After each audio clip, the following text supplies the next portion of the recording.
네, 오늘 영상에서 봤듯이 오늘 우리 성결교회 신앙고백 중에서 16번째인 구원, 인류의 구원에 대해서 이야기를 함께 나누려고 합니다. 제가 인류의 구원이라는 것은 너무 잘 알고 있으면서도 우리가 조금 정리하는 것이 필요하기 때문에 이 부분은 제가 오늘 성경 두 군데에 나오는 성경의 이야기로 여러분께 이 인류의 구원의 부분에 대해서 여러분과 함께 나누려고 합니다. 성경의 두 부분이라고 말씀드린 첫 번째 부분은 바로 오늘 읽었던 민수기 21장에 나오는 놋뱀의 사건이고요. 또 하나는 누가복음 15장에 나오는 탕자의 이야기입니다. 이 놋뱀과 탕자의 이야기로 성결교회 신학 중에서 특히 구원론, 뒤에 이렇게 론자가 붙으면 뭔가 좀 학문스러운 것 같아요. 그래서 구원론, 구원이란 무엇인가에 대해서 여러분과 함께 나눠보려고 합니다. 자, 오른쪽에 보시면은 장대에 매달린 놋뱀을 이렇게 상상해서 그려놨는데요. 근데 왜 하필 뱀일까요? 그런 생각을 안 해보셨어요? 그런 의문을 안 들어보셨어요? 하필 왜 뱀일까? 우리는 뱀 좀 싫어하잖아요. 보는 것도 싫고 만지는 것도 싫고요. 네, 심지어 생각하는 것도 싫은 게 뱀인데 왜 하나님께서는 하필 뱀일까? 또 심지어 여러분 지난 코로나 팬데믹 때 우리 이 기구에 대해서 많이 들어서 압니다. WHO 어디죠? 세계보건기구입니다. 전 세계의 질병과 그리고 의학과 의료적인 모든 것들을 다 이렇게 회의하고 관장하고 특히나 지난 코로나 때처럼 이런 세계적인 전염병이 이럴 때는 팬데믹 선언을 여기서 합니다. 그런데 이 WHO의 상징도 가만히 보십시오. 그 가운데에 장대에 매달린 뱀 모양이 있죠. 오늘 다 투표하셨나요? 저는 오늘 아침에 투표하고 이렇게 오고 또 잠깐 보는데 앰뷸런스 소리가 들리더라고요. 앰뷸런스에 여러분 마크 혹시 보셨어요? 구급차, 응급구조단에 그 마크에도 장대에 달린 이 뱀, 놋뱀의 이미지가 있습니다. 이 의미에 대해서 찾아보시면 그리스 신화에 나오는 아스클레피오스라는 신화에 나오는 이 뱀이 이렇게 귀 감고 있는 장대를 만 의술의 신이 있어요. 그걸 상징한다고 하고도 하고요. 그런데 거의 대부분은 뭘 상징하냐면 바로 민수기 21장에 나오는 이 모세가 장대에 매단 이 놋뱀을 상징한다고 합니다. 그래서 하나님께서 광야에서 불뱀에게 물려 죽는 이스라엘 백성들을 구하시기 위해서 이 뱀의 형상을 롯으로 만들어서 장대에 매달게 했다. 여러 가지 많은 의미가 있겠지만 하나님께서는 어떤 사건을 통해서 우리에게 의미를 전해주기를 원하십니다. 뱀에 물렸으니까 뱀의 모양이냐고요? 네, 그런 단순한 연결도 가능하지만 오늘 우리는 지금 이 원죄, 그러니까 인류의 구원을 앞서서 구원을 하려면 무엇으로부터의 구원인가부터 생각을 해야 되거든요. 무엇으로부터의 구원인가? 바로 그것은 에덴 동산에서부터 아담과 하와가 선악을 알게 하는 나무의 열매를 먹음으로부터 시작된 그 원죄로부터 우리가 출발할 수 있다는 것. 그래서 하필 왜 뱀일까요? 그 원죄의 시작에 뱀이 등장하잖아요. 그렇다면 우리는요, 오늘 함께 살펴볼 우리 성결교회의 구원론의 이야기에서는 이 두 가지를 꼭 기억하셔야 됩니다. 보편적인 은혜와 거기에 대한 개인의 응답으로서 이 구원이 완성된다는 사실이요. 다시 한번 날게요. 이게 마지막 결론이기 때문에 그렇습니다. 보편적인 은혜, 이건요 우리만이 아니에요. 모든 인류를 향한, 그래서 인류의 구원입니다. 모든 인류를 향한 보편적인 은혜. 햇볕과 공기와 물을 의인과 악인에게 모두 동일하게 해주시는 그 하나님의 은혜. 그리고 하나 더요. 개인의 응답이요. 자, 그래서 우리가 구원을 이야기할 때는 제일 먼저 뭐부터 출발해야 되냐면 죄부터 출발해야 됩니다. 죄. 마치 뱀의 독처럼 광야에서 물려 죽어가는 이스라엘 백성들을 죽게 한 그 불뱀처럼 그 치명적인 독이 바로 아담의 타락으로부터 온 우리 죄라는 거예요. 죄. 그래서 오늘 신학적으로 전적 타락이라고 그럽니다. 저는 죄진 적이 없는데요. 저는 잘못한 게 없는데요. 아니, 내가 보지도 않은 아담이라는 그 첫사람의 죄 때문에 나도 죄인이라고? 이렇게 어떻게 보면은 논리적으로 이해가 안 되지 않는다. 이렇게 반박할 수도 있습니다. 하지만 로마서 3장의 이 기록으로 우리는 모든 사람이 죄를 범하였다라는 것을 우리 원죄의 전적 타락으로 우리는 이것을 믿습니다. 자, 이렇게 우리가 완벽한 죄인으로 살아갈 수밖에 없는 그런 사실요.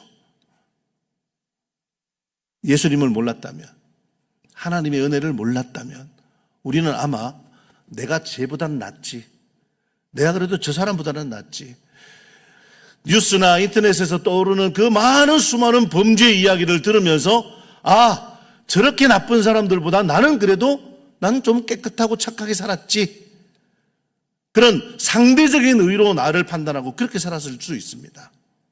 하지만 성경의 잣대로 보면 나는 죄인입니다. 성경의 선언으로 보면 나는 내 힘으로 어떻게 할 수 없는 죄인입니다. 자, 그래서 하나님의 은혜로 값 없이 우리가 구원을 받았다, 우리가 의롭게 되었다라는 이 사실을 오늘 저는 민수기의 노뱀 사건과 그리고 누가복음의 탕자의 이야기로 여러분과 함께 같이 이어가 보려고 합니다. 자, 노뱀의 사건은요, 사실 이스라엘 백성들이 원망한 것이 시작이었습니다. 어떤 원망이었냐면 못 살겠다 이거예요. 이렇게는 못 살겠다. 그리고 그들이 하늘에서 매일같이 내리는 만나를 뭐라고 표현했는가 하면은 한번 보실까요? 민수기에 보면은, 민수기 오늘 읽었던 21장 5절에 보시면 그들은 매일같이 하나님께서 주시는 아무런 수고도 하지 않고 나가서 거두기만 하면 되는 그 음식을 그들은 민수기 21장 5절에 뭐라고 표현했냐면 이 하찮은 음식이라고 표현했습니다. 이 하찮은 음식을 우리는 싫어합니다. 내일 아침에도 모레 아침에도 매일 아침 일어나서 거두기만 하면 되는 그 음식을 하찮다라고 표현했습니다.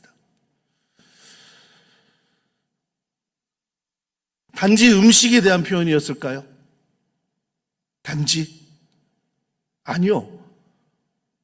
그들을 광야로 이끌어내신, 그리고 그 광야에서 애굽을 그리워하면서 그 죄된 상황에서 그들이 울부짖었던 그때는 다 잊어버리고 지금 눈앞에 있는 괴로움과 지금 내 눈앞에 닥친 현실을 원망하고 그렇게 하나님을 향했다는 거.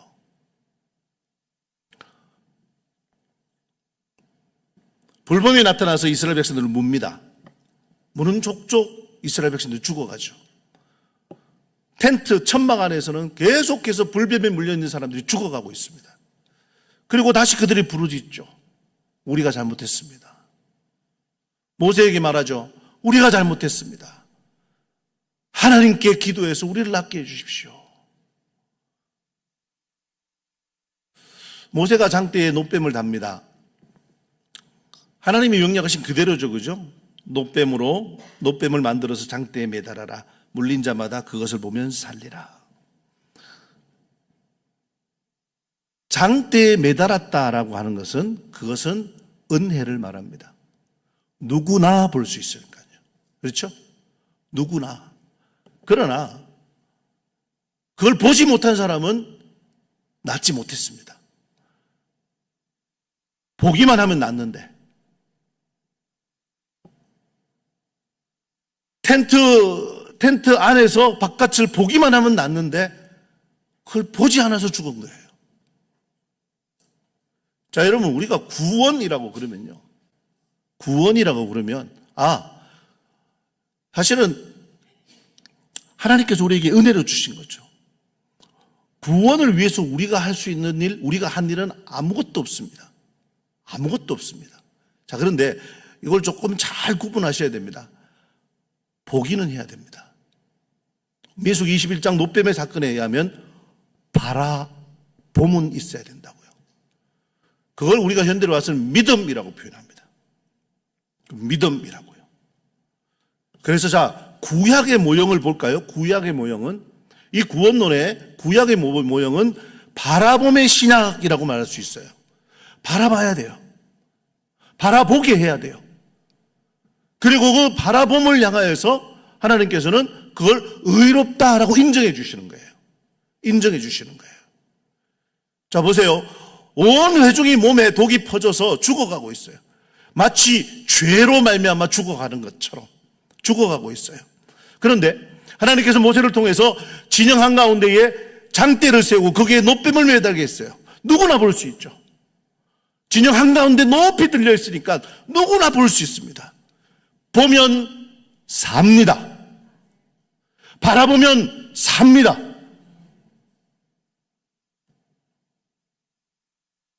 텐트 안에 있으면 자동적으로 사라지진 않아요. 그 안에서 뱀의 독 때문에 뱀에게 물려서 계속 죽어가고 있는데 바라보면 사는데 바라보지 않으면 죽어요. 저절로 독이 사라지진 않는다고요.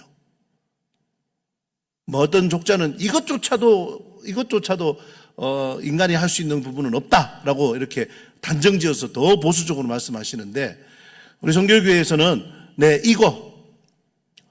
이 한 가지, 그래서 신인협력이라고 표현합니다. 신인협력. 하나님과 사람이 이렇게 같이.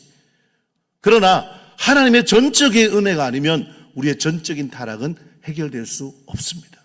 이걸 전제합니다. 자, 그런데 요거를 신약으로 넘어가서 이제 예수님의 비유인 탕자의 비유로 한번 볼게요. 탕자의 비유에 보면 지난 주일날 우리 양경희 목사님도 설교를 찾고 그리고 우리에게 다가오시는 하나님의 아버지의 시각으로 이 탕자의 비유를 보셨잖아요. 자, 그렇다면 보세요. 아버지는 동네 어귀에서 거의 매일 기다렸습니다. 집 나간 아들을요. 그러니까 아직도 상거가 먼데, 예전 성경에 그렇게 돼 있었어요. 상거가 먼데 아직도 오는 거리가, 동네까지 오는 거리가 멀었다, 이거 저만치 있는데 아버지가 그 아들을 먼저 알아봅니다. 그리고 달려가죠. 달려가요. 성경에서 감추고 있는 그런 비밀들은 우리가 어떤 신학적으로 또 혹은 그 당시에 이스라엘 유대의 그 문화적인 배경으로 우리가 이렇게 짐작할 수 있습니다. 아버지의 재산을 아버지가 죽기 전에 가지고 간 아들은 유대의 율법에 의하면 돌에 맞아 죽습니다. 그는 누구 재판하고 이거 할 것도 없어요. 왜냐하면 그는 돌에 맞아 죽습니다. 그러니까 이 둘째 아들은 동네 사람들에게 들키면은 이 돌에 맞을 애예요. 그러니까 아버지가 달려가죠. 그리고 끌어안습니다. 누가복음 15장 20절이 그 부분을 너무 정확하게 표현하고 있어요. 그렇죠? 이에 일어나서 아버지께로 돌아가는데 아직도 거리가 먼데 아버지가 그를 보고 측은히 여겨서 달려가서 목을 안고 입을 맞춘다. 이 부분은 어떻습니까? 이 부분이 은혜예요. 은혜. 하나님이 우리를 찾고 하나님이 우리를 먼저 기다리셨다라는 사실. 하나님께서 아직 죄인이에요. 아직 죄인이에요. 죄가 해결되지 않았어요. 그럼에도 불구하고 달려가서 끌어안고 그래서 입을 맞춥니다. 이 은혜요. 이 은혜. 근데 제가 오늘 탕자의 비유에서 구원에 대한 이야기를 하는 것은 이 집 나간 탕자 이야기가 아니에요. 제가 지난주에 그것도 듣고 저도 집에 가서 잠자다가 다시 생각해보면 웃기더라고요. 돌탕하고 집탕하고 있다고요. 저는 집탕 이야기를 하고 싶어요, 지금. 집에도 탕자가 있었어요. 집에도. 맞죠? 잔치는 모두를 위해 열렸어요. 집 나간 아들이나 집에 있는 아들이나 모두를 위해서 아버지는 송아지를 잡았다고요. 그런데 집안에 있는 집탕. 집안에 있는 형은 첫째 아들은 들어오질 않는 거예요. 그가 노하여 들어가고자 하지 아니하거늘 아버지가 나와서 권하는 거예요. 아버지가 나와서. 그런데 여러분 이게 중요합니다. 문은 모두에게 열려 있습니다. 잔치는 모두의 것입니다. 그러나 믿어야죠. 요한계시록에서는 그걸 영접이라고 했어요. 문을 두드리시는데 아무도 문을 열질 않는 거예요. 아무도 열질 않는 거예요. 하지만 오늘 이 자리에 나오신 여러분들은 모두를 위한 잔치, 누구에게든 열려지는 그 문을 열고 지금 이 자리에 들어와 계신 줄로 믿습니다. 여러분 믿으셨어요. 여러분 영접하셨어요. 그래서 하나님의 자녀가 되었고 구원 받으셨습니다. 그래서 이 신약의 의미를 가만히 보면요, 하나님께서는 우리를 구원해 주시기 위한 다름질을 하셨어요. 우리에게 달려오셨어요. 그러면 우리가 응답해야죠. 저와 여러분은 응답해서 하나님의 자녀가 되었습니다. 그런데 거부한 사람들이 있다고요. 마치 집에 있는 당자처럼. 화가 났어요. 왜요? 나는 종일토록 일해서 수고했는데 아버지는 나를 위해서 염소 새끼 한 마리도 잡지 않았는데 집 나간 저 아들을 위해서는 송아지를 잡으셨군요.